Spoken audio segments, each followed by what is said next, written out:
This is one of those risks most people underestimate until it happens to them.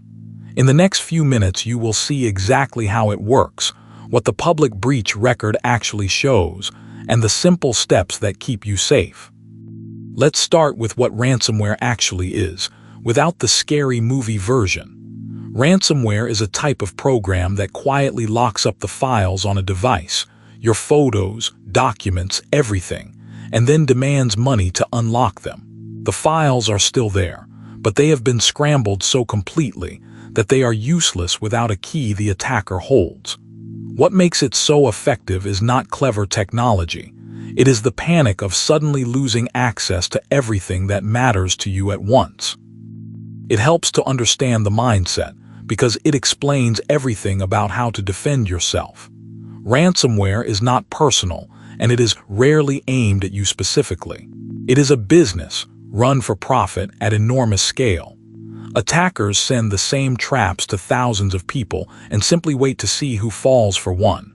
Because it is a numbers game, their goal is to find the easiest targets, not the richest ones. That is genuinely good news, because it means you do not have to be perfect. You only have to be harder to catch than the crowd. Ransomware almost never breaks down a wall. It walks in through a door someone left open. Most infections start in one of a few ordinary ways: a convincing email attachment, a fake software update, or an account protected only by a weak, reused password. Understanding these entry points matters, because each one has a simple, everyday defense. You are not trying to outsmart a genius. You are just trying to close the handful of doors that criminals check first.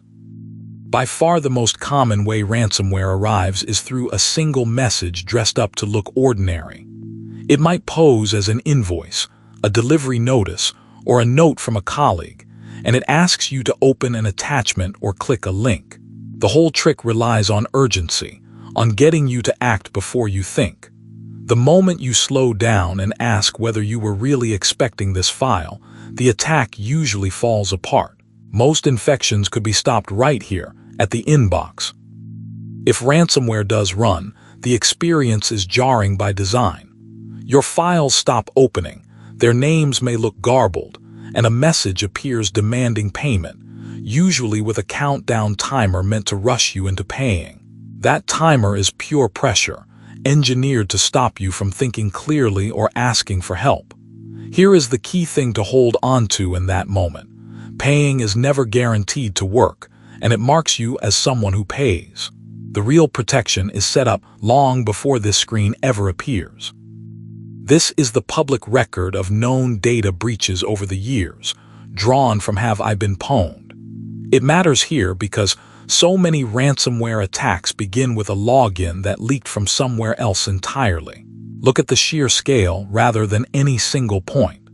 Reused passwords from these old leaks are exactly what attackers feed into accounts to get their first foothold. Treat exposure as normal. Assume some old password of yours is out there, and build habits that make that leak lead nowhere. The single habit that most often opens the door is reusing the same password across accounts. Think of it as one key that fits your house, your car, and your office. The moment it is copied once, everything opens. When a password leaks from a forgotten website, attackers try that same combination on remote access tools and cloud accounts, and if it works, they can push ransomware straight in. Break the reuse, and this entire shortcut closes for you. If ransomware's power comes from taking your files hostage, then backups take that power away. A good backup means you can simply wipe the device and restore everything. No ransom, no negotiation. The habit that works is often called 3, 2, 1.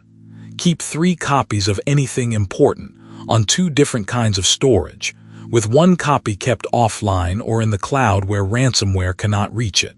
The offline part is what matters most, because a backup plugged in and connected can be locked up right alongside the original.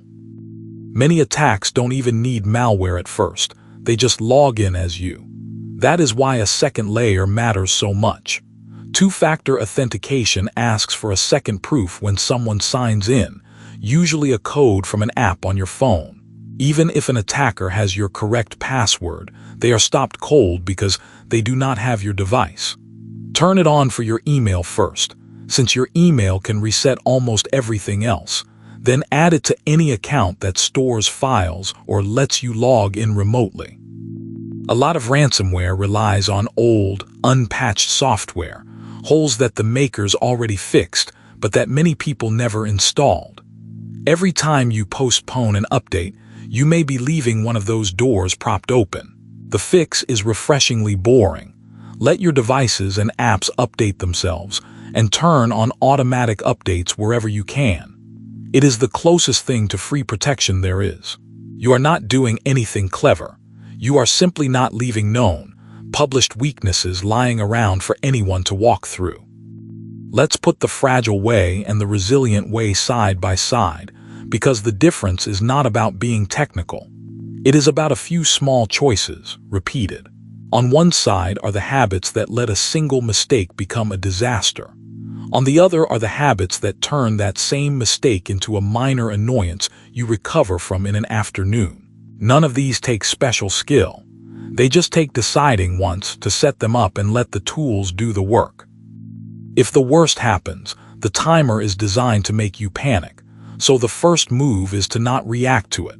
Disconnect the device from the internet and your network so it cannot spread to other machines or your backups. Do not rush to pay, because payment is never a guarantee and it funds the next attack. Instead, get the device cleaned or wiped by someone you trust, then restore your files from your offline backup.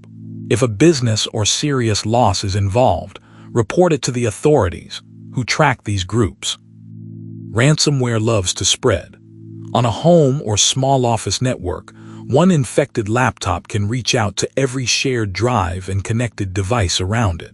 That is why the same simple habits should cover every device in the house, not just your main one, including the ones the kids or guests use. It also means being careful with what you plug in. A random USB stick, or one you found, is a classic way for an infection to hop from one machine to the next. You do not need to fix everything tonight. You need a simple order to work through. Set up one automatic backup with an offline or cloud copy. That is the big one. Turn on two-factor for your email and any account that stores files. Switch on automatic updates across your devices. And make a quiet promise to pause before opening any attachment you were not expecting. Spend 15 minutes today and a little more across the week, and you move yourself from an easy target to a genuinely hard one. None of this requires being an expert, and that is the whole point. Ransomware is common and profitable, but it depends on ordinary mistakes.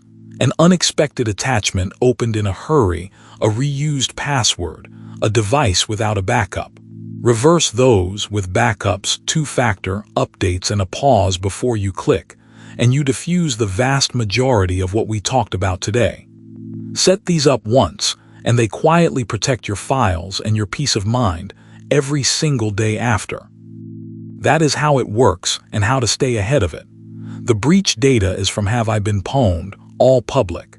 If this helped, share it with one person who reuses passwords and subscribe to Cyber Explainers to keep your digital life safe.